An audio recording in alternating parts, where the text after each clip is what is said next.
नमस्कार दोस्तों, मैं Rajesh Chaudhary Prince Math Education में एक बार फिर से आपका हार्दिक स्वागत करता हूं, अभिनंदन करता हूं। हम लास्ट क्लास में पढ़ा था, हमने लास्ट क्लास में लोकस के बारे में पढ़ा था। किसी बिंदु का बिंदु पथ कैसे ज्ञात करते हैं उसके बारे में हमने लास्ट क्लास में देखा था। उसके बाद में किसी भी रेखा की प्रवणता कैसे ज्ञात करते हैं, यदि दो बिंदु आपको दिए हुए हैं तो प्रवणता कैसे ज्ञात करते हैं। आपके पास दिए हुए थे, दो बिंदु दिया हुआ था, जैसे ए और बी, दो पॉइंट दिया हुआ है x1 y1 x2 y2। इनकी प्रवणता के लिए मैंने आपको बताया था y2 minus y1 upon x2 minus x1। ये मैंने प्रवणता के बारे में बताया था। ये चीज़ हमने प्रवणता के बारे में पढ़ी थी। और प्रवणता के रूप में भी अपन किसी भी रेखा की कोलिनियरिटी के बारे में, किन्हीं भी तीन बिंदुओं की कोलिनियरिटी चेक करते हैं तो कोई भी दो बिंदु लेके उनकी कोलिनियरिटी इक्वल कर देते हैं तो वो बिंदु क्या होते हैं, कोलिनियर होते हैं। ये छोटे छोटे पॉइंट हमने कल की क्लास में अध्ययन किया था इसके बारे में। आगे की क्लास में, अब आज की क्लास में अपन जो अपना बेसिक टॉपिक था स्ट्रेट लाइन, उसके बारे में अध्ययन करेंगे। आज की क्लास में हम स्ट्रेट लाइन के बारे में अध्ययन करेंगे। आपको जो पिछली क्लास हुई है उनमें आपको अच्छे से समझ में आ गया होगा। कोई भी कॉन्सेप्ट ऐसा नहीं रहा होगा जो आपके समझ में नहीं आया होगा। चीज़ समझ गए?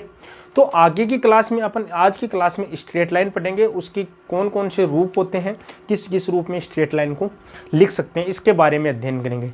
यदि आप मेरे चैनल पे नए हैं तो आप चैनल को सब्सक्राइब कीजिए और बेल आइकन को दबा लीजिए ताकि आपको जैसे ही नई क्लास अपलोड होगी वो आपको तुरंत नोटिफिकेशन प्राप्त हो जाएगा। और ज़्यादा से ज़्यादा चैनल को शेयर कीजिए ताकि हर बच्चे के पास जो अपनी जो रेगुलर क्लास चल रही है, जो एग्ज़ाम की तैयारी कर रहा है, उनके पास रेगुलर अपनी क्लास पहुंच सके। ठीक है, तो आज की क्लास में अपन जो लेके चलते हैं वो टॉपिक लेके चलते हैं स्ट्रेट लाइन। आज की क्लास का जो अपना जो टॉपिक है वो अपना टॉपिक है स्ट्रेट लाइन।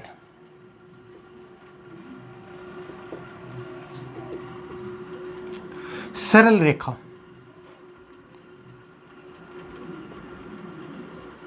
आज की क्लास का अपना जो टॉपिक है वो है सरल रेखा। अब सबसे पहले सरल रेखा भी क्या होता है? कोई एक बिंदु होता है जिसका बिंदु पथ होता है। देखना, सरल रेखा के बारे में अपन को सबसे पहले समझना है कि आपके पास ये कोई बिंदु है, जैसे आपके पास ये कोई बिंदु है, ये कोई लाइन है और इसके ऊपर ये कोई बिंदु है जिसके निर्देशांक मान लिया h, k।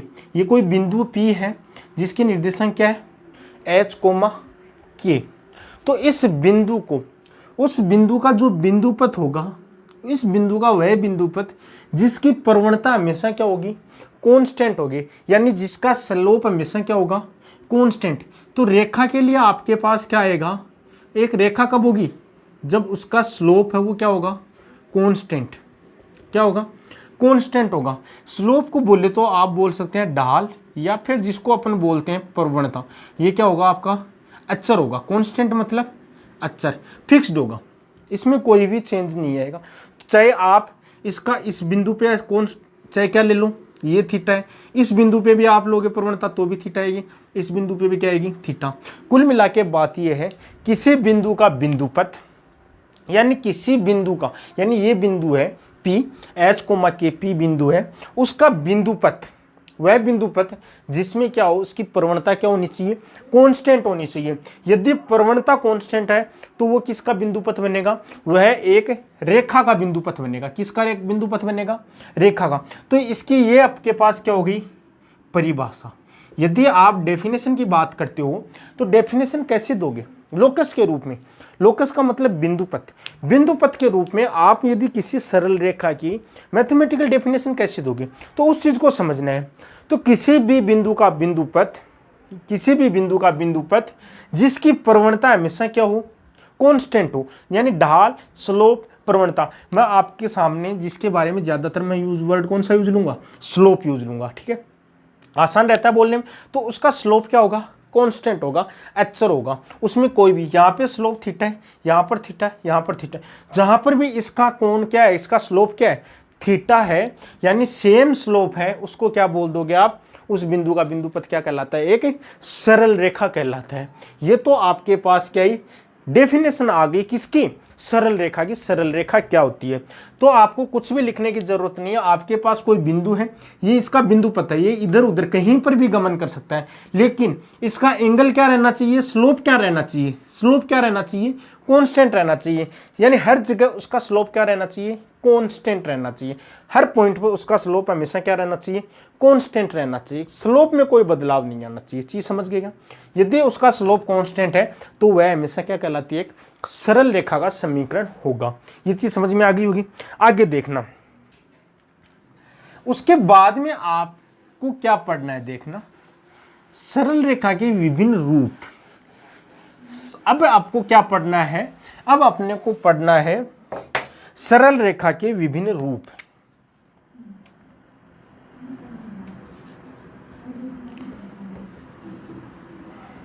सरल रेखा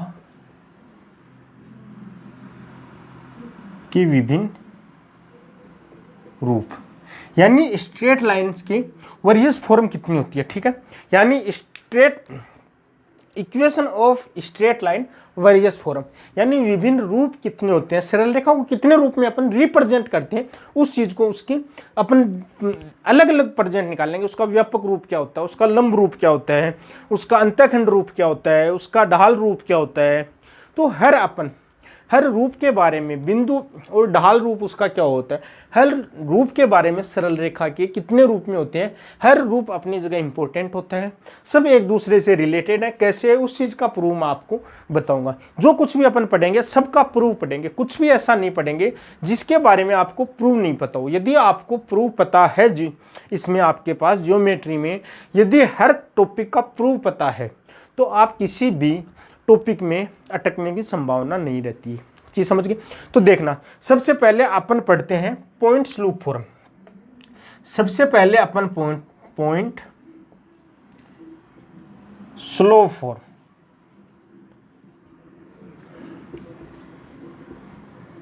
बिंदु या तो मैं ढाल लिख दूंगा या फिर प्रवणता रूप। आज की क्लास में सबसे पहले अपन पढ़ते हैं पॉइंट स्लोप फॉर्म, बिंदु या ढाल प्रवणता रूप के बारे में अपन आज की क्लास में अध्ययन करते हैं। अब देखना, इस चीज को करने के लिए देखो सीधा सा है, बिंदु स्लोप का मतलब क्या, एक बिंदु और उसका स्लोप दिया हुआ है। इस चीज का आपको देखते ही पता पड़ रहा है। इसका मतलब बिंदु स्लोप फॉर्म क्या बोलता है, इसका मतलब बिंदु स्लोप फॉर्म आपके पास क्या बोलता है, या आपके पास कोई लाइन है जिस पर कोई बिंदु आपके पास दिया हुआ है x1 y1, जिस पर कोई बिंदु आपके पास क्या दिया हुआ है x1। देखना, कोई बिंदु आपके पास जैसे ये दे दिया P, यहां पर ये बिंदु P दिया हुआ है x1, y1। समझ गए, इधर लिख देता हूं x1, y1। ठीक है, तो इसका आपको क्या लिखना है, ये बिंदु दिया हुआ है, लेकिन अपने को पता है स्लोप फॉर्म के रूप में बात कर रहा है। इसका मतलब ये स्लोप भी देगा। स्लोप का मतलब क्या होता है कि आपको अक्ष एक्सिस से ये कोण क्या होता है, इसका स्लोप होता है थीटा। ये कोण क्या होता है, स्लोप होता है। जो भी है उसको क्या खींच लो, हॉरिजॉन्टल लाइन खींच लेते हैं तो वो इसका क्या बन गया, स्लोप बन गया। उसके बाद में देखना, आपके पास जो बिंदु, इसका बिंदु पथ निकालना है। क्या निकालना है, इसका बिंदु पथ। तो आपने किसी बिंदु, कोई अचर बिंदु ले लिया x, y। दूसरा एक पॉइंट आपने क्या ले लिया, x, y ले लिया। यदि आप इसको P मानते हैं अपन x, y को, तो इसको P मान लो और इसको Q मान लो, उसमें कोई फर्क नहीं पड़ता। ठीक है, तो आपके पास ये एक एंगल दे दिया। ठीक है, तो इसका मतलब क्या हुआ, आपके पास एक तो PQ का स्लोप दिया हुआ मिलेगा, यानी m ऑफ PQ, इसका स्लोप tan थीटा होता है, ये अपने को पता है। ये आपको दिया हुआ मिलेगा और एक बिंदु आपको दिया हुआ मिलेगा। चीज समझ गएगा। तो अब इसका आपको कैसे अपन निकालें, इस चीज को निकाले कैसे, प्रूव कैसे करें, इस चीज को आपको अध्ययन करना है। तो स्लोप फॉर्म के रूप में आपके पास इक्वेशन क्या आती है, देखना, जो भी आएगी प्रूव आपके सामने होगा, लेकिन आपको डायरेक्ट चीज रटनी है, आपको याद होनी चाहिए। जरूरत पड़े तो आपको प्रूव आना चाहिए, लेकिन आपको बेसिक इक्वेशन आनी चाहिए। इसका मतलब आपके पास m PQ का ढाल दिया हुआ है, प्रवणता दी हुई है। इसका मतलब इसकी प्रवणता क्या होगी, m के बराबर होगी। तो इसकी प्रवणता m, यानी प्रवणता m बराबर, देखना ये प्रवणता आपके पास क्या होगी, x - x1, sorry y minus y1 upon x minus x1। इसकी प्रवणता यही होती है। दो बिंदु रूप में, मैंने कल की क्लास में आपको बताया था, दो बिंदुओं से आप किसी रेखा की प्रवणता ज्ञात करते हो तो ये करते हो y2 minus y1 upon x2 minus x1। y2 की जगह मैंने क्या ले लिया, y ले लिया कांस्टेंट, जो आपके पास क्या है, इधर उधर क्या कर सकता है, गमन कर सकता है, दोलन कर सकता है। ये क्या है, स्थिर पॉइंट है, समझ गए क्या। तो इसका ये बिंदु पथ ज्ञात करना है इसका। तो आपके पास y माइनस y1 ले लिया, ये m है, तो इसका मतलब y माइनस y1 बराबर m आपके पास ये है, और ये क्या हो गया, x माइनस x1। तो ये चीज आपके पास जो प्राप्त हुई है, यह आपके पास कौन सी प्राप्त हुई है, स्लोप पॉइंट फॉर्म प्राप्त हुई है। ये क्या प्राप्त हुआ आपके पास, स्लोप पॉइंट फॉर्म में आपके पास एक इक्वेशन प्राप्त हुई है स्लोप पॉइंट फॉर्म में। ये चीज समझ में आ गई क्या, ये इसमें किसी को भी कोई डाउट नहीं होगा। तो ये चीज होती है आपके पास पॉइंट स्लोप फॉर्म। आया कहां से, आपके पास कोई भी कोण आपके पास जैसे स्लोप है, स्लोप दिया हुआ, क्वेश्चन कैसे आएगा, इसमें आपके पास स्लोप दिया हुआ होगा, एम का मान या तो थीटा का मान दिया होगा कि एक्स अक्ष की धनात्मक दिशा के साथ इतने डिग्री का कोण बनाता है, तो उसका समीकरण क्या होगा। चीज समझ गए क्या। तो इस हिसाब से आपके पास क्वेश्चन आता है। तो ये पहली फॉर्म कौन सी है, पॉइंट स्लोप फॉर्म है। बिंदु डाल प्रवणता रूप के रूप में आप किसी भी रेखा का समीकरण कैसे लिखोगे। इसमें आपके पास दो चीज दी हुई होती है, एक तो आपके पास क्या दिया हुआ मिलेगा, देखना डाल यानी m दिया हुआ मिलेगा, दूसरा क्या दिया होगा, एक बिंदु के निर्देशांक मिलेंगे जैसे x1 y1। ये दो चीज आपको दी हुई है, तो आप किसी भी लाइन की इक्वेशन लिख सकते हो, ठीक है। तो ये चीज दी हुई होती है। अब दूसरी चीज अपन देखते हैं, आगे आपके पास देखते हैं, ये जो आपके पास जो इक्वेशन आई है, ये इक्वेशन है जो लाइन की स्टैंडर्ड इक्वेशन मानी जाती है, क्योंकि एक लाइन के लिए आपको डाल का नॉलेज होना चाहिए। डाल कैसे निकालते हैं, दो बिंदुओं से निकाला, डाल आपके पास दिया हुआ है, एक पॉइंट आपको दिया हुआ है, तो उस रेखा का समीकरण अपन निकाल सकते हैं। इतना समझ गए क्या। तो इस चीज को आप लिख सकते हो कि ये लाइन की स्टैंडर्ड इक्वेशन है। ये क्या है, लाइन की, ये स्टैंडर्ड इक्वेशन है, standard equations of line, standard equation of line, यानी ये एक लाइन की क्या है, स्टैंडर्ड इक्वेशन मानी जाती है। चीज समझ गए क्या। तो इसी में आप यदि देखना चाहो तो आप इसमें यदि आपके पास पॉइंट दिया जैसे 1,2 दे दिया और थीटा की वैल्यू आपके पास क्या दे दी, 45 दे दिया, तो आपके पास क्या हो जाएगा, y माइनस y1, m की जगह tan 45 का मान 1 होता है, x माइनस 1, ठीक है।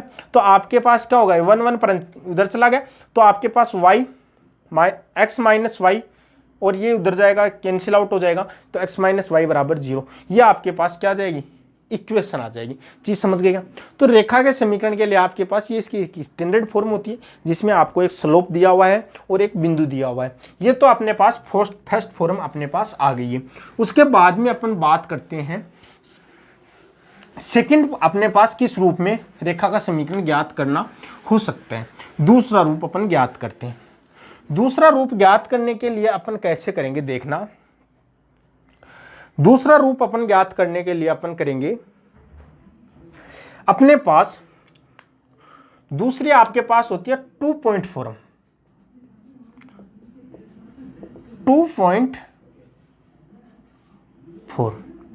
2.4 यानी दो बिंदु रूप।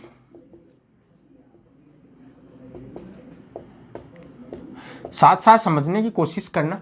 दो बिंदु रूप का मतलब क्या होता है कि आपके पास कोई भी दो बिंदु के निर्देशांक दिए हुए हैं और आपको उस रेखा का समीकरण पूछ लिया जाता है। वही है जो हमने अभी निकाला था, पॉइंट स्लोप फॉर्म निकाला था, वही आपके पास वही तरीका है, उसी अकॉर्डिंग आपका क्या होगा, ये क्वेश्चन होगा। तो आपके पास दो बिंदु रूप में यदि रेखा का समीकरण आपने को निकालना है तो कैसे निकालेंगे, देखना। आपके पास ये कोई रेखा दी हुई है, इसका एक बिंदु आपके पास ए दिया हुआ है यहां पर x1, y1, एक बिंदु यहां पर दिया हुआ है b, ठीक है। बिंदु b आपके पास दिया हुआ है x2, y2।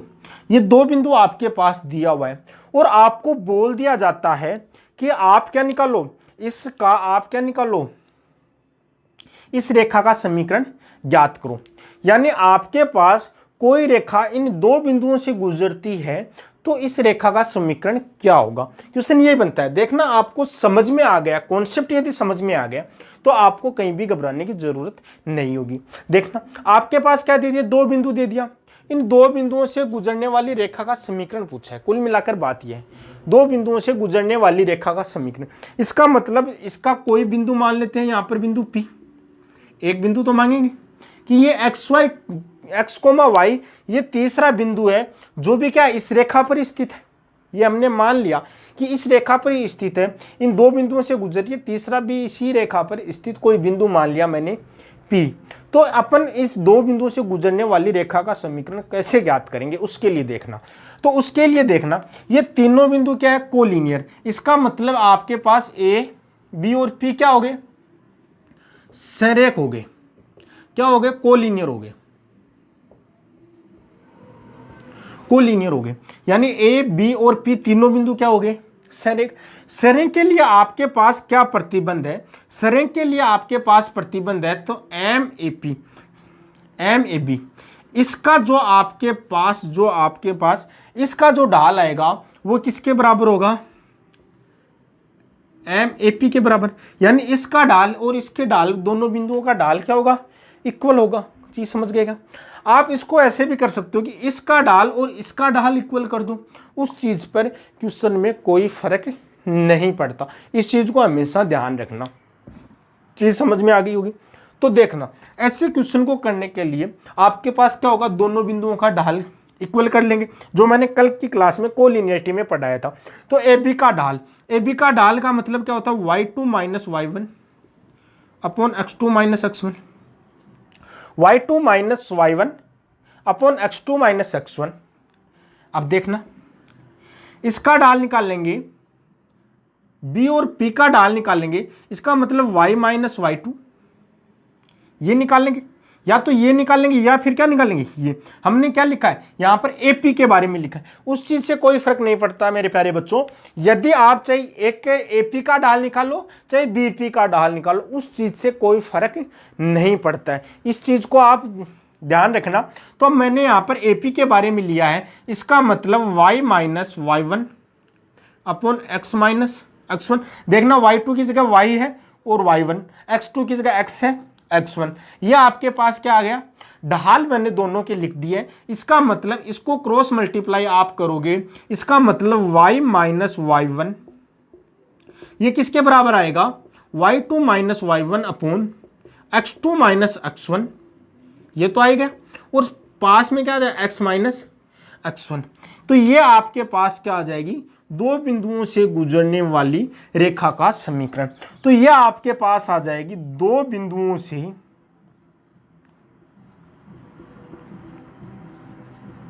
गुजरने वाली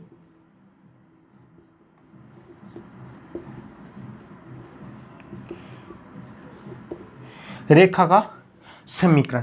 यह चीज समझ में आ गई होगी। किस हिसाब से करेंगे, तो दो बिंदुओं से गुजरने वाली रेखा का समीकरण अपन कैसे निकालेंगे, दोनों के ढाल के रूप में। तो आपको डायरेक्ट याद होना चाहिए कि दो बिंदुओं से गुजरने वाली रेखा का समीकरण आप कैसे निकालोगे। चीज समझ में आ गई क्या। इस पे डिपेंड मैं एक आपको क्वेश्चन करा देता हूं ताकि ये चीज और अच्छे से आपको समझ में आ जाए। इस पे डिपेंड एक अच्छा सा क्वेश्चन करवाता हूं मैं, उससे आपको और क्लियर हो जाएगा क्वेश्चन। देखना ये चीज समझ में आ गई होगी। तो देखना इस पर डिपेंड मैं आपको एक अच्छा सा क्वेश्चन करवाऊंगा जिससे आपको और ये चीज, मैं आपको एक क्वेश्चन करवाऊंगा,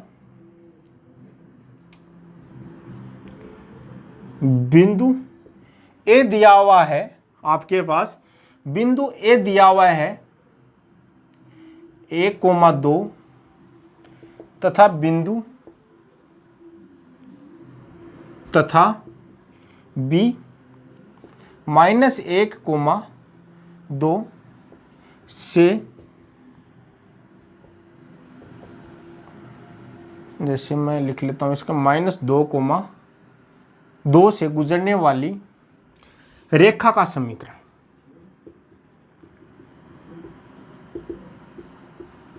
ज्ञात करो। आपके पास क्या है, बिंदु ए दिया हुआ है 1,2, बी दिया हुआ -2,2, से गुजरने वाली रेखा का समीकरण ज्ञात करो। यानी दो बिंदु दिया हुआ है, इनसे गुजरने वाली रेखा का समीकरण आपको ज्ञात करना है। तो देखना आपको, आपने क्या, मैंने आपको बताया दो बिंदुओं से गुजरने वाली रेखा का समीकरण। दो बिंदुओं से गुजरने वाली रेखा का समीकरण का मतलब आपके पास क्या हो गया, एक बिंदु ए है, दूसरा बिंदु बी है। उसके लिए मैंने आपको बताया y माइनस वाई वन बराबर y2 minus y one upon x2 minus x1 x minus x1। अब देखना, अब कई स्टूडेंट कहते हैं कि सर हम किसको x1 माने, किसको y1 माने।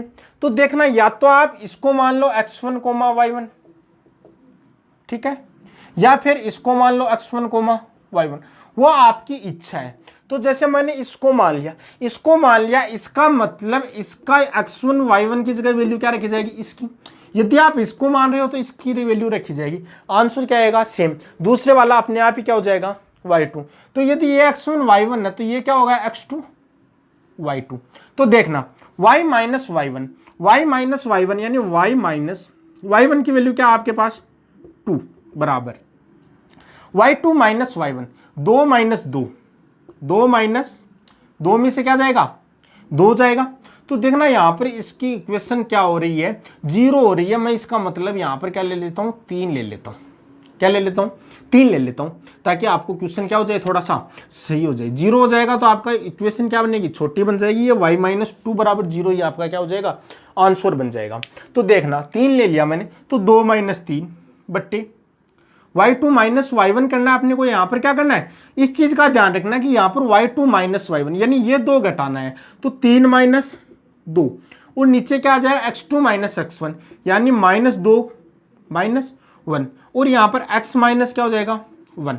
तो इसको हल करेंगे तो y माइनस 2, ये 2 में 3 में से 2 जाएगा, 1 जाएगा, माइनस का 1/3, और ये क्या होगा x माइनस 1।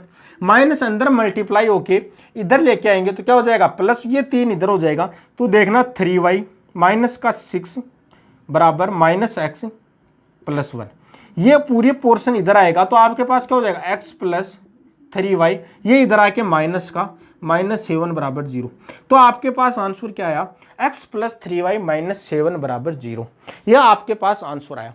मैं ये क्वेश्चन, मुझे पता है कि क्वेश्चन बहुत इजी क्वेश्चन है, आपको दिक्कत नहीं आएगी, लेकिन फिर भी मैं क्यों करवा रहा हूं, क्योंकि किसी स्टूडेंट को डाउट रहता है कि सर हम x1 इसको नहीं मानेंगे, हम इसको मानेंगे x1 और y1। तो इसको क्या मानोगे आप, x2 y2, ये डाउट रहता है। तो ये भी क्लियर कर देते हैं। इसको आपने x1 y1 माना तो y माइनस, इसको क्या माना आपने y1, इसको क्या माना आपने y1, इसका मतलब यहां पर क्या आएगा, 3 आएगा बराबर y2 minus y1, 2 minus 3, 2 minus 3 बट्टे x2 minus x1, 1 minus 2 minus यानी 1 प्लस 2 हो जाएगा आपके पास। अब देखना x minus x1, x1 minus x1 यानी माइनस 2 यानी माइनस और माइनस 2, यहां पर भी मैं थोड़ा सा लिख देता हूं माइनस माइनस 2, ये आपके पास आ गया। अब देखना y माइनस 3 बराबर ये क्या हो गया माइनस 1, नीचे क्या बन गया 3, और ये क्या बन गया x प्लस 2। हल कर लेंगे, ये 3 इधर मल्टीप्लाई होगा तो 3y माइनस 9 बराबर क्या हो जाएगा माइनस x माइनस 2। अब देखना इसको इधर लेके आएंगे तो ये x आते प्लस का x प्लस 3y, ये माइनस का 9 ये प्लस का 2 हो जाएगा तो माइनस 7 बराबर 0। तो यहां से आपको समझ में आई होगी, ये दोनों क्वेश्चन क्या आ रहे हैं, सेम है क्या, दोनों क्वेश्चन क्या है, सेम है। इसका मतलब आपके सामने मैंने ये प्रूव करके बता दिया कि आपको ये दोनों से किसी को भी x1 y1 मान लो, उस चीज से कोई फर्क नहीं पड़ता है। आपको सिर्फ क्वेश्चन पे ध्यान देना है और क्वेश्चन को हल करना है। चीज समझ में आ गई होगी। तो ये अपना छोटा सा कॉन्सेप्ट था जो आपको अच्छे से समझ में आ गया, ठीक है। और उसके बाद में देखते हैं इससे आगे वाली फॉर्म अपने पास आती है, उसके आगे वाली फॉर्म है, उसके बारे में अपन 2 रूप हमने पढ़ लिए हैं। एक तो पॉइंट रूप, पॉइंट स्लोप फॉर्म पढ़ लिया, एक 2 पॉइंट फॉर्म पढ़ लिया। उसके बाद में अपन अब पढ़ते हैं, अब इसके बाद में अपन थर्ड टाइप पढ़ते हैं,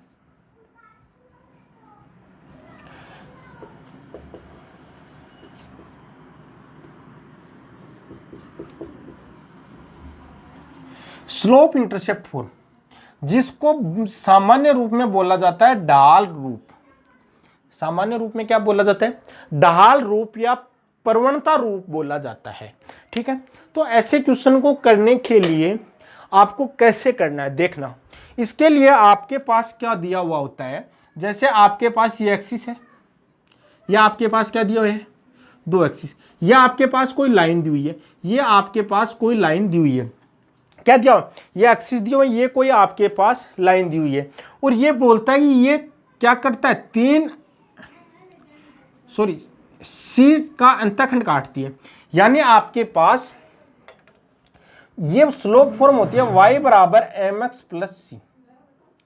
ये फॉर्म कौन सी होती है? y बराबर एम एक्स प्लस सी।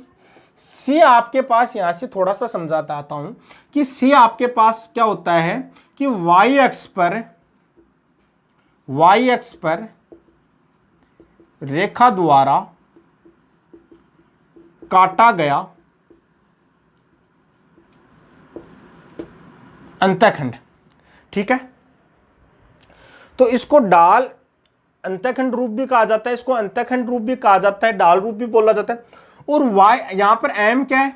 m आपको पता है ये इसकी क्या है? इस रेखा की ये क्या है? प्रवणता है, या फिर बोलो तो ढाल है। चीज समझ गए क्या? तो आपके पास इक्वेशन इस रूप में प्राप्त होगी, लेकिन ये इक्वेशन आई कहां से, कैसे होगी ये देखना। ये y एक्स पर काटा गया अंतःखंड, आपके पास ये कोई रेखा है, वो y एक्स पर ये कोण थीटा बनाती है, x एक्स के साथ कितना बनाती है? कोण थीटा। मतलब इस रेखा की जो प्रवणता है, प्रवणता आपके पास दे दी इसकी m, कितनी दे दी? प्रवणता आपको क्वेश्चन में दे दी m, यानी m बराबर टेन थीटा। m किससे निकाल लेंगे? टेन थीटा से आप निकाल लेंगे। चीज समझ गए? m किससे निकाल लेंगे? टेन थीटा से। फिर ये क्या बोलता है कि यह रेखा y एक्स पर सी इकाई का क्या काटती है? अंतःखंड। यानी ये सी पर अंतःखंड काटती है। सी पर अंतःखंड काटती है तो आप समझते होंगे कि इस बिंदु के निर्देशांक क्या हो जाएंगे। इस बिंदु के निर्देशांक देखना, सी अंतःखंड, यानी इसका y कोऑर्डिनेट तो क्या हो जाएगा? सी। y कोऑर्डिनेट तो क्या हो जाएगा? सी बिंदु पर काट रहा है, इसका मतलब y कोऑर्डिनेट सी हो जाएगा और x कोऑर्डिनेट जीरो हो जाएगा, कारण कि जीरो एक्सिस पे कुछ है ही नहीं। ठीक है, तो x कोऑर्डिनेट जीरो, तो इस बिंदु के निर्देशांक क्या हो जाएंगे? जैसे इस बिंदु को मैं मान लेता हूं Q। अब कोई बिंदु आपको पता है, मैं यहां पर कोई बिंदु लेता हूं P x, y, जो क्या है? इस रेखा पर स्थित कोई बिंदु P है, जो इसको y एक्सिस पर सी डिग्री सी इकाई का अंतःखंड काटता है, तथा x अक्ष की धनात्मक दिशा के साथ थीटा कोण बनाता है, यानी उसकी प्रवणता क्या है? m है। ये चीज समझ में आ गई क्या? यानी आपको डेफिनेशन इस रूप में आप लिख सकते हो कि किसी रेखा, यानी वह रेखा जो y एक्स, m प्रवणता की वह रेखा जो y एक्स पर क्या काटती है? c इकाई का अंतःखंड काटती है, यानी c यूनिट का क्या काटती है? अंतःखंड काटती है। ये तो आपके पास देखना, ये बिंदु Q हो गया और ये क्या हो गया? P हो गया। Q के निर्देशांक जीरो कोमा सी है और P के निर्देशांक x कोमा y है। दो बिंदु रूप आपके पास आ गए, और इसकी प्रवणता आपके पास क्या दी हुई है? प्रवणता क्या दी हुई है आपके पास? इस बिंदु का तो आपको निकालना है, और इसकी प्रवणता आपके पास क्या दी हुई है? प्रवणता जीरो कोमा सी दी हुई है। तो आपके पास इसका तो सीधा सा आपको कुछ मानने की जरूरत ही नहीं है। ये कोण आपके पास थीटा हो गया, तो ये कोण यहां पर बनेगा, वो भी क्या बनेगा? थीटा बनेगा। तो एक बिंदु दिया हुआ है और एंगल दिया हुआ है, तो फर्स्ट प्रॉपर्टी काम में ले सकते हैं अपन। फर्स्ट मैंने आपको क्या बताया था? बिंदु ढाल रूप बताया था। बिंदु ढाल रूप आपके पास क्या बोलता है? x माइनस x1 बराबर m into y minus y1 बराबर m into x minus x1। यही तो बोलता है आपका बिंदु ढाल रूप। ढाल आपके पास m दिया हुआ है, यानी टेन थीटा दिया हुआ है, यानी m दिया हुआ है, और आपके पास बिंदु 0,3 से गुजरना है। कौन सा बिंदु? x, y। ये चीज कहां से आई थी? ये चीज मैंने आपको पहले बताई थी, लेकिन अब आप डायरेक्ट इसको यूज लेंगे। किस बिंदु से गुजर रहा है? 0,3 से। तो जीरो किसकी जगह है? x1 की जगह 0, y1 की जगह c, तो y माइनस सी बराबर m x माइनस 0। तो y माइनस सी बराबर क्या हो जाएगा, एम एक्स। तो y बराबर क्या हो जाएगा, एम एक्स प्लस सी। तो इस फॉर्म को आप बोलते हो ढाल फॉर्म, जिसको बोला जाता है ढाल रूप। इसको क्या बोला जाता है, ढाल रूप। किसी भी सरल रेखा का ढाल रूप। ढाल रूप में देखना, इस चीज पर समझने की जरूरत क्या है, y क्या होगा, सिंगल वेरिएबल। x का जो कांस्टेंट होगा, x के साथ जो कांस्टेंट होगा वह उस रेखा का क्या होगा, ढाल। यह चीज आपको याद रखनी है। यानी y बराबर एम एक्स प्लस सी में आपको याद रखनी है, कोई भी आपको एक्स वाई जेड, इस समीकरण का आपके पास बहुत ज्यादा यूज होता है। यूज क्यों होता है वो चीज समझना। y के साथ कोई भी कांस्टेंट नहीं होना चाहिए, मतलब y क्या होना चाहिए, सिंगल। y बराबर x के साथ जो भी कांस्टेंट है वो क्या होगा, दी हुई रेखा की प्रवणता। यानी ये क्या होगी, रेखा की प्रवणता। ये क्या होगी, रेखा की प्रवणता। और ये क्या होगा, y एक्स पर काटा गया अंतःखंड। y एक्स पर काटा गया अंतःखंड होगा। ये क्या होगा, अंतःखंड। जो मैंने यहां पर लिखा था कि y एक्स पर काटा गया, रेखा द्वारा काटा गया अंतःखंड। चीज समझ में आ गई क्या। तो कोई भी आपके पास, जैसे मैंने समीकरण दे दिया 5y बराबर 3x प्लस 2, ये दे दिया, तो आपको पूछ लिया कि इसको ढाल रूप में चेंज कर दे, इसकी प्रवणता क्या है। इस क्वेश्चन में आपको थोड़ा सा मैं आपको विस्तार से बता देता हूं। नोट कर लिया होगा आपने, किसी को कोई डाउट नहीं होगा, नोट कर लिया होगा। देखना, थोड़ा सा मैं विस्तार से बता देता हूं कि इस इक्वेशन का फायदा कहां पर है, कैसे क्वेश्चन में आप अप्लाई करते हो। मैं आपको क्वेश्चन में बताऊंगा। जैसे मैंने आपके पास एक क्वेश्चन दे दिया, जैसे 3y माइनस 6x प्लस 9 बराबर 0। ये कोई मैंने एक लाइन का इक्वेशन दे दिया। ये क्या दे दिया, मैंने एक लाइन का इक्वेशन दे दिया और आपको पूछ लिया कि इसका ढाल बताइए। तो इसके मैंने आपसे पूछ ली प्रवणता।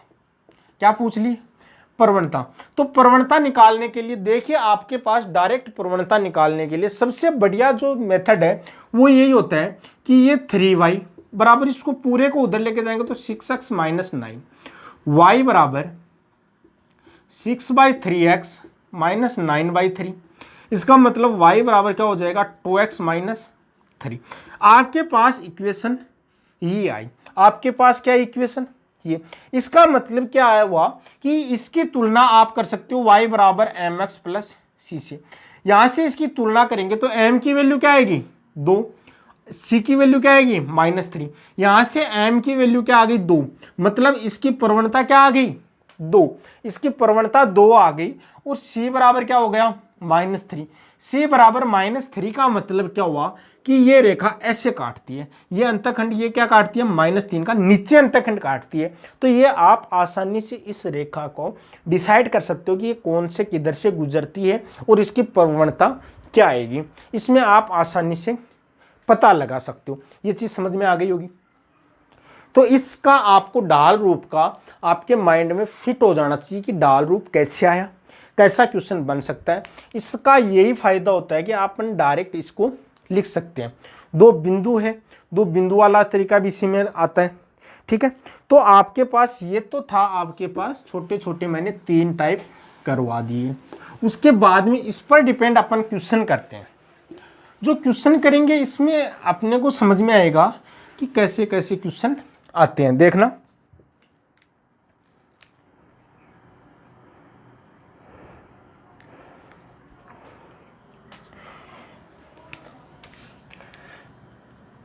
क्वेश्चन देखना,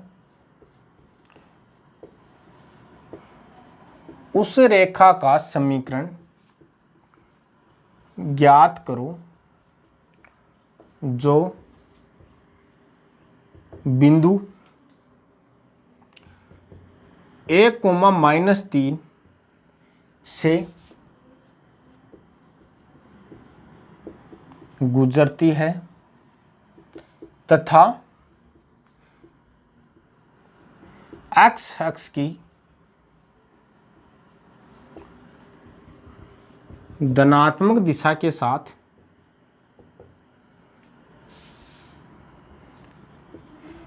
60 डिग्री का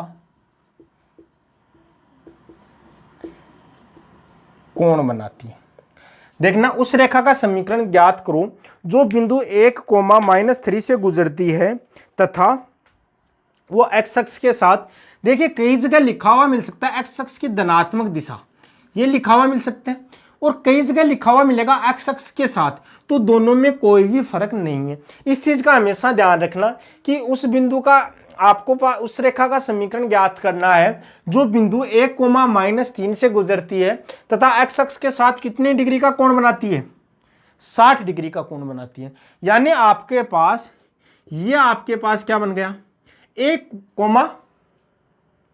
-3 से गुजरती है, 1, -3 से गुजरती है, किधर से गुजरती है, 1, -3 से, जैसे इधर से गुजरती है। इसका मतलब 1, -3, यहां पर कोई बिंदु है 1, -3, लेकिन इसका ढाल आपके पास कितना दिया हुआ है, 60 डिग्री। इसका ढाल क्या दिया हुआ आपके पास, 60 डिग्री। ये चीज समझ में है क्या, या फिर रफ स्केच आप इसको ऐसे नहीं बना के आप डायरेक्ट भी इसको रिप्रेजेंट कर सकते हो। ये तो मैंने आपको एक्सिस से बता दिया। यदि आप रफ स्केच में आपको बनाना चाहो तो ये मैंने मान लिया कि इसका 1, -3 है, इसका मतलब इसका ये एंगल कितना है, 60 डिग्री। आपके पास क्या है, 60 डिग्री दिया हुआ है। आपको बिंदु, मैंने आपको क्या बताया था, पॉइंट स्लोप फॉर्म बताया था। क्या बताया था, point slope form. Point slope form में मैंने क्या बताया था, x - x y - y1 बराबर m इंटू x - x1। यहां पर m की वैल्यू आप कैसे निकालोगे, m बराबर tan थीटा, और tan थीटा की जगह आप क्या लिखोगे, tan 60, और tan 60 की वैल्यू क्या होती है, √3। ये चीज समझ में आ गई। अब देखना किस बिंदु से गुजरती है, y 1 - 3, तो y -3 बराबर m की जगह क्या लिखेंगे, √3, x - 1 वापिस पुट कर दो तो y +3 बराबर √3x - 1। -3 को उधर लेके जाएंगे, ये क्या हो जाएगा, √3 -√3। तो पूरे समीकरण को इधर लेके आएंगे, या तो इधर लेके आओ या पूरे समीकरण को उधर लेके जाएंगे, तो आपके पास क्या हो जाएगा, √3x - y, ये उधर जाएगा तो -√3 पहले से है, तो -√3 को बाहर मैं यदि कॉमन ले लूं तो आप यहां पे क्या लिख सकते हो, √3 को मैं कॉमन ले लूंगा, -√3, ये भी -3 है, तो इसको क्या लिख सकता हूं, 1 - √3 लिख सकता हूं क्या, बोलिए। इसको मैं इधर लिख जाके 1 + √3 लिख सकता हूं क्या, तो ये इसका क्या हो जाएगा, आंसर हो जाएगा। चीज समझ में आई क्या। आपने क्या किया, y को उधर लेके गए, 3 को इधर लेके गए, √3 कॉमन ले लिया, -√3, तो -√3 तो इधर 1 बचा, और इधर भी माइनस कॉमन ले लिया तो +√3, तो ये इसका क्या हो जाएगा, आंसर हो जाएगा। ऐसे सिंपल क्वेश्चन आपकी एग्जाम में पूछे जाते हैं, चीज समझ पा रहे होंगे। तो ये चीज थी आपके पास कि आपके पास किस किस टाइप के क्वेश्चन आपको पूछ सकता है। तो आज की क्लास में मैंने क्या बताया आपको, मैंने 3 तरह के क्वेश्चन बताए हैं। क्या बताया मैंने, 3 तरह के क्वेश्चन आपको बताए हैं। पहला मैंने पॉइंट स्लोप फॉर्म बताया, दूसरा मैंने 2 पॉइंट फॉर्म बताया, तीसरा मैंने स्लोप इंटरसेप्ट फॉर्म बताया जिसको आप ढाल रूप कहते हो, ठीक है। वो आपके पास 3 टाइप की फॉर्म बताए, किस टाइप से क्वेश्चन पूछा जाता है। जो आपके पास स्लोप इंटरसेप्ट फॉर्म है, y बराबर mx प्लस, इसका आप ढाल जल्दी से अपन ज्ञात करने के लिए इसका आप यूज करते हो। ये चीज समझ में आ गई क्या, किसी को कोई डाउट है क्या, बोलिए। किसी को कोई डाउट है तो आप बोल सकते हो आराम से। मेरे हिसाब से यहां पर किसी को कोई डाउट नहीं होगा, ठीक है। उसके बाद में देखना, आपको एक क्वेश्चन और करवाता हूं मैं अच्छा सा, ये चीज आपको समझ में आ गई होगी। धीरे धीरे समझिए। जो ज्योमेट्री से आप डरते हो, डरने की जरूरत नहीं है ज्योमेट्री से। ज्योमेट्री बहुत ही अच्छा टॉपिक है, देखना।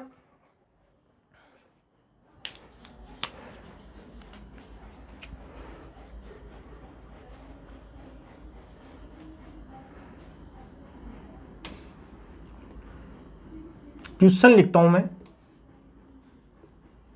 किसी त्रिभुज PQR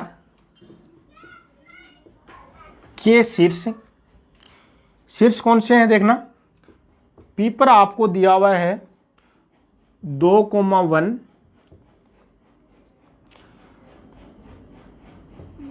क्यों पर आपको दिया हुआ है -2,3 और R दिया हुआ है 1,6 के शीर्ष P से गुजरने वाली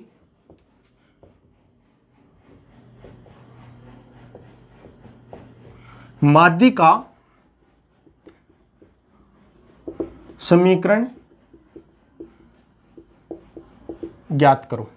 देखना कोई भी आपके पास क्वेश्चन क्या है, इतना अच्छा क्वेश्चन है जो सिर्फ थोड़ा सा सोचना है आपको। क्वेश्चन हार्ड नहीं है, क्वेश्चन को थोड़ा सा सोचना है।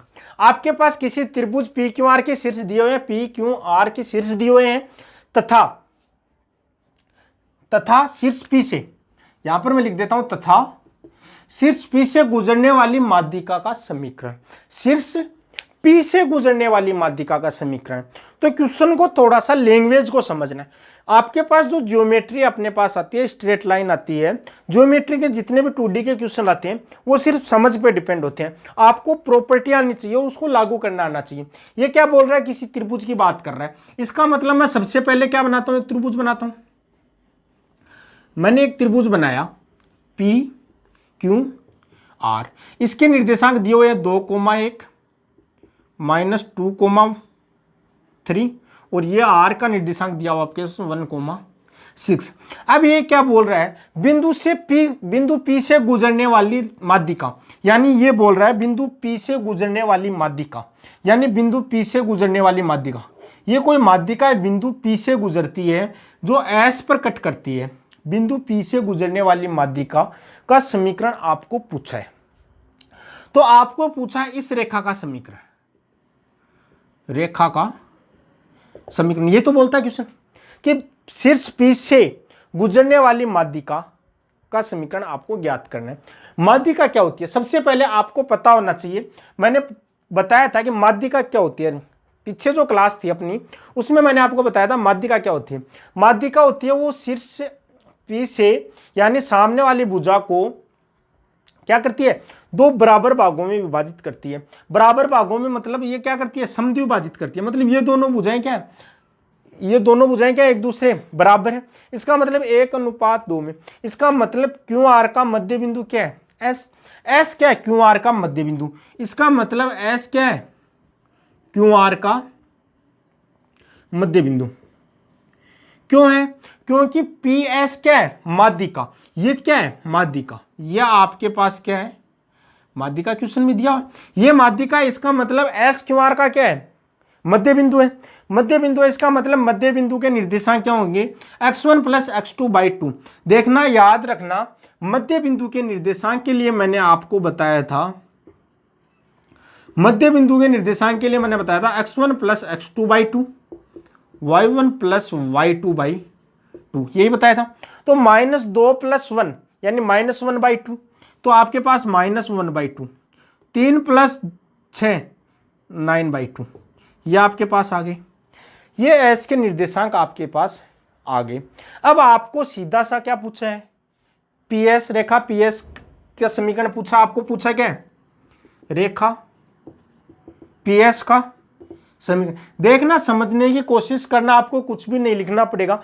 पीएस का समीकरण दो बिंदु रूप 2 पॉइंट फॉर्म बोलती है y - y1 बराबर y2 - y1 upon x2 - x1 x - x1। अब देखना, यहां पर देखना, आप इस दोनों में से x1 किसको मानोगे, y1। तो मैं कहता हूं कि आप x1 y1 इसको मान लो, क्योंकि ये थोड़ा सा कैलकुलेशन में आसान होगा। इसका मतलब y माइनस y1 मान लेता हूं 1, y2 की जगह 9/2 माइनस y1 की जगह 1 बट्टे x2 -1/2 और -2 चीज समझ गए। और ये आपके पास क्या हो जाएगा, x - 2। तो यहां से देखना y - 1 बराबर, यहां से देखना 2 एलसीएम आया तो 9 - 2 कितना हो गया, 7/2 -1 माइनस क्या हो गया 4 तो -5, तो ये -5 हो गए और बट्टे में 2 से 2 कैंसिल हो गया, तो -7/5 और x -2। इसको आप आगे हल करोगे, इसको आगे हल करोगे तो 5 को इधर मल्टीप्लाई करोगे तो क्या होगा 5y -5 बराबर आपके पास -7x और माइनस माइनस प्लस तो क्या हो जाएगा प्लस के 14। पूरे समीकरण को इधर लेके आएंगे तो आपके पास 7x प्लस 5y -5 ये और माइनस ये इधर हो जाएगा तो -19 बराबर क्या हो जाएगा 0। तो माध्यिका का समीकरण आपके पास क्या आएगा 7x प्लस 5y -19 बराबर 0। यह आपकी क्या आएगा इस माध्यिका का समीकरण। यदि फिर से समझ में नहीं आया तो फिर से देखना, किसी त्रिभुज पी क्यू आर, यदि आपको फिर से किसी को कोई डाउट है तो मैं एक बार और रिपीट कर देता हूं। यदि त्रिभुज पी क्यू आर की शीर्ष क्या है 2,1 -2,3 और -1,6, ठीक है। फिर ये क्या बोल रहा है कि पी से शीर्ष पी से गुजरने वाली माध्यिका का समीकरण ज्ञात कीजिए। शीर्ष पी से गुजरने वाली माध्यिका है तो शीर्ष पी से जो माध्यिका गुजरेगी वो इस रेखा को क्या करेगी समद्विभाजित, क्योंकि माध्यिका का मतलब क्या होता है कि माध्यिका भुजा को क्या करती है समद्विभाजित। इसका मतलब ये बिंदु क्या होगा एस, इसका मध्य बिंदु होगा। तो मध्य बिंदु के निर्देशांक आपको पता है कि मध्य बिंदु के निर्देशांक आपके पास होते हैं x1 plus x2/2 y1 plus y2/2, ठीक है। तो इससे आपने एस के निर्देशांक निकाले। एस के निर्देशांक है बिंदु के निर्देशांक है, तो आप किससे निकालोगे 2 पॉइंट फॉर्म से। 2 पॉइंट फॉर्म से आपके पास ये फॉर्मूला मैंने लिखा है अभी, ये समझा है कैसे है। 2 पॉइंट फॉर्म से आप इसको क्या करोगे हल करोगे और ये बाकी की कैलकुलेशन और आपका क्या आ जाएगा आंसर। तो ये है ज्योमेट्री का खेल। यदि कॉन्सेप्ट क्लियर है तो ज्योमेट्री में कुछ भी नहीं है। ज्योमेट्री में यदि आपके कॉन्सेप्ट क्लियर है तो ज्योमेट्री बहुत ही आसान, प्यारा और अच्छा सब्जेक्ट है जिसमें पढ़ने में मजा आता है। ज्योमेट्री ऐसा सब्जेक्ट है जिसमें पढ़ने में मजा आता है। तो आपको अब अच्छे से चीज समझ में आ गई होगी। फिर भी किसी को कोई डाउट है तो आप अपना कमेंट कीजिए ताकि आपको फिर से समझा दिया जाएगा। नहीं आप क्लास को रोक के फिर बैक जाके आसानी से देख सकते हो। ये इस प्लेटफॉर्म का बहुत अच्छा फायदा है। तो यदि आप नए हो मेरे चैनल पे, सब्सक्राइब नहीं किया तो सबसे पहले चैनल को आप सब्सक्राइब कीजिए ताकि जो भी आपके पास क्लास होगी वो आपके पास सबसे पहले पहुंच जाएगी। और ज़्यादा से ज़्यादा इस चैनल को शेयर कीजिए ताकि सब दोस्तों में, आपके परिवारजनों में, आपकी रिश्तेदारी में सबके पास ज़्यादा से ज़्यादा ये चैनल पहुंच सके और एजुकेशन प्लेटफॉर्म का आनंद ले सके बिल्कुल निःशुल्क। तो चलो आज के लिए इतना ही। कल की क्लास में आगे इसकी जो फॉर्म रह गई अपने पास अंतःखंड फॉर्म हो गई, लंब रूप रह गया, तो कुछ एक फॉर्म 3-4 फॉर्म और रह गई, तो उसके बारे में कल की क्लास में अध्ययन करते हैं। आज के लिए इतना ही, धन्यवाद।